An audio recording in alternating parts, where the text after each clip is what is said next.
Saya pernah, memang saya selama ada kiai, saya banyak bisikan ekonomi, organisasi, sehingga pengamal menjadi gelisah, tidak cocok dengan yang diajarkan. Dulu mengajarkan hubbullah, tidak hubbud dunya. Mbah Yai Ma'ruf tidak suka dunia, cukup.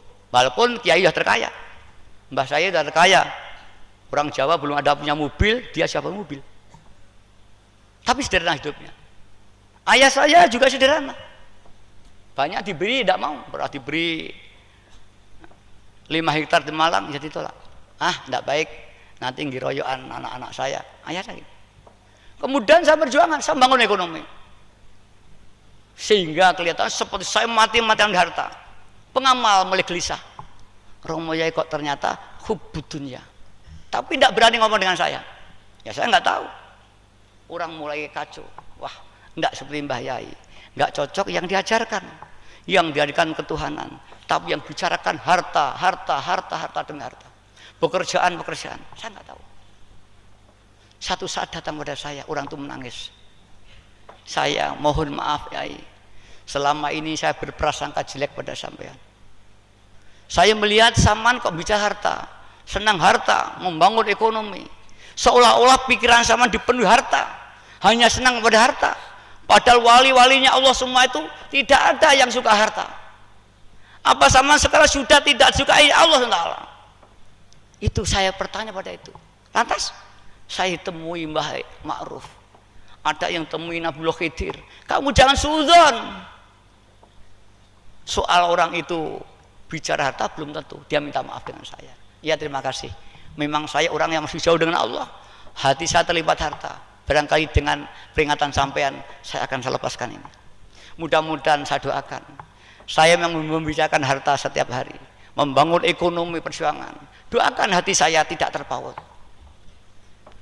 Tapi saya kalau bicara organisasi keras sekali, lebih dari Cina saya. 1 rupiah saya kejar. Kalau ini bicara masalah sistem. Tapi kalau sudah bukan bagiannya, ya sudah. Dulu tidak ada, ya tidak ada. Maka saya tidak pernah mengejar siapa yang hilang. Diutang orang 16 ya sudah saya hilangkan. Tapi kalau masih kasus dalam teori ya saya kejar. Wajib kamu administrasi harus tertib. Tapi kalau sudah ya sudah. Maka mari kita diantaranya kita harus bergelimangan dengan harta, mau kerja, tapi hati kita jangan terpaut pada hati. Kalau terpaut namanya sudah terpedaya pada hati. Ini teorinya, kenyataan sulit. Kehilangan puluh juta gak bisa turu wengi. Kehilangan, saya pernah dicoba Allah. Saya terang-terang, saya manusia. Ketika saya mulai mengembangkan, saya coba uang saya ke dolar. Uang belum banyak, masih berapa miliar saja. Tempuruk ini. Semalam tidak bisa tidur saya. Istri saya tercinta itu, sudahlah. Kalau uang bukan miliknya, nanti kan ya kembali lagi. Kalau miliknya tidak, saya tidak bisa tidur semalam. Baru sadar saya, ternyata saya belum kuat. Hanya berapa pada itu uang masih 2 sampai 3 miliar uang itu. Kena pas Bu Megawati Presiden. Yang pagi itu masih 90.000 per dolar, jam 11 sudah tinggal 70-60 itu. Itu yang merasakan. Saya sebagai manusia. Jadi tidak sembayangkan seperti malaikat, bukan. Saya juga manusia biasa. Tapi alhamdulillah. Itu dan Allah bisa kembali lagi. Jadi sama, setiap orang berjalan pernah jatuh. Dan kita berjalan jatuh, jangan takut jatuh. Seperti anak belajar berjalan, jatuh bangun lagi, jatuh bangun. Hati kita lupa pada Allah, bangun lagi, terus mengingat lagi. Jatuh lagi, bangun lagi terus. Insya Allah nanti akhirnya sampai juga di hadronya Allah Subhanahu. Dan alhamdulillah tahadu binikmah. Wahidah telah diberi satu permudahan yang sangat kuat sekali. Tanpa dari mana saja juga. Tapi ini tidak boleh untuk disalahgunakan. Itu milik perjuangan, bukan milik saya. Mari kita bangun perjuangan kita. Kita biayai perjuangan kita. Kita yang kurang tinggal SDM. Kalau dana, Pak, insya Allah kita bisa membiayai. Maka kita pacu SDM. Sehingga saya bicara, kita harus bikin lembaga riset Wahidiyah nasional. Kita bangun LBH Wahidiyah, sudah tadi saya proklamirkan kemarin, bangun LBH Wahidiyah. Daerah-daerah harus dibangun. Kita bangun pengacara-pengacara, alhamdulillah. sehingga kasus-kasus bisa diselesaikan dengan pengacara akreditasi. Bank-bank wakidah kita bikin nanti, koperasi wakidah kita bikin, kita biayai semua dari pusat. Dari mana? Dari pengamal kita kelola, kita kembalikan kepada pengamal itu ya. Yang penting amanah.